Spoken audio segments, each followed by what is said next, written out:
Hello everyone, welcome to the session. In today's topic, let's discuss about what is switch statement in Java. It executes one statement from multiple statements.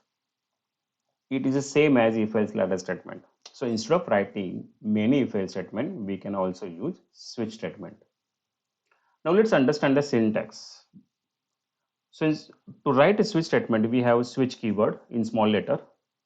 Java is case sensitive, right? So we have to write switch in small letter, scope of the switch.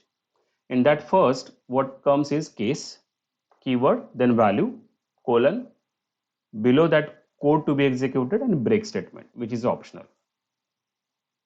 Okay, so one switch can have multiple case. So like we have second case, value 2, its respective code to be executed and break. So we can have n number of cases. And finally, we have a default, which is again optional. Let's understand some points, okay? And please remember these points, those are very important. There can be one or more number of case values for a switch expression. So we have already seen we have case 1, case 2 and so on. And obviously lastly we have default as well.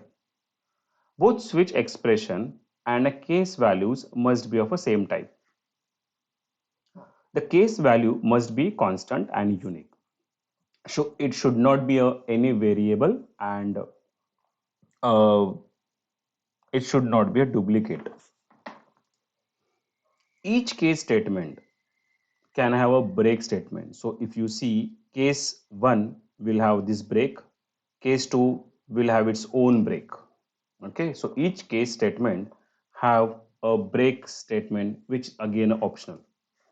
So both break and defaults are optional. Now let's understand how it works.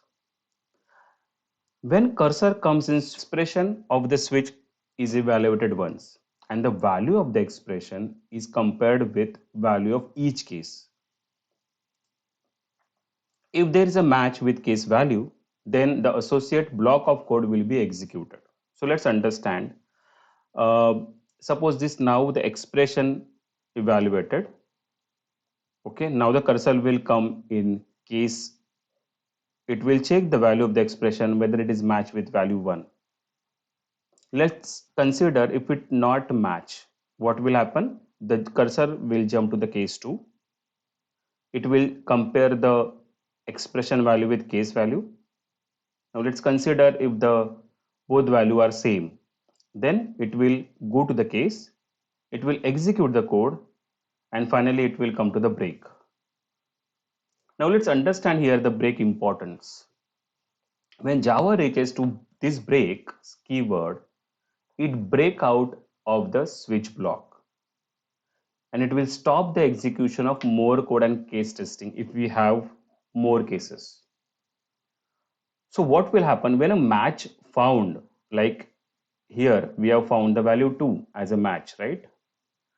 And when the cursor will come in the break, that time break will tell the code that yes, take the break now, no more testing to be needed.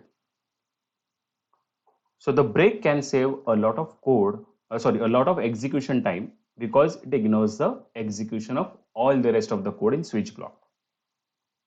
Now let's consider it also does not matches with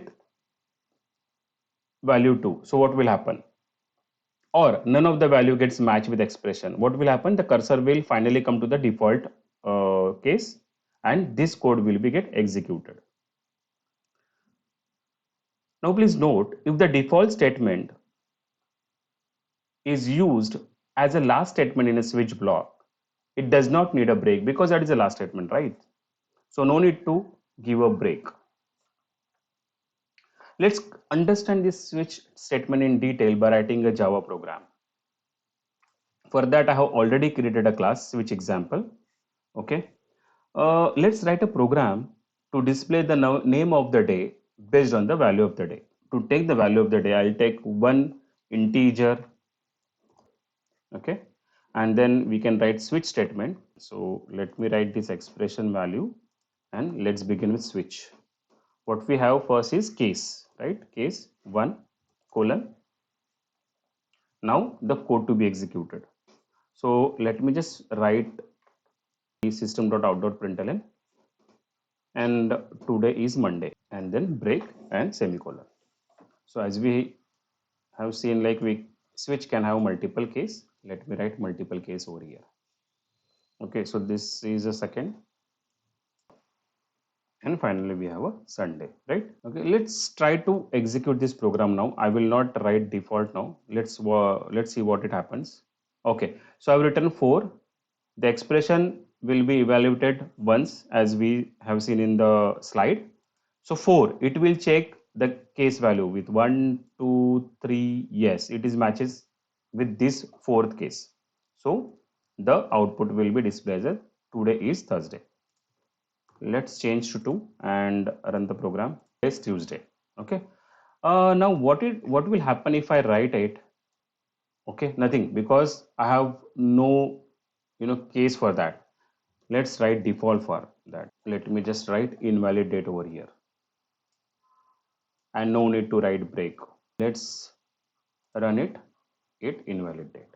So because of, like, we have given 8, it will first come and check the first case.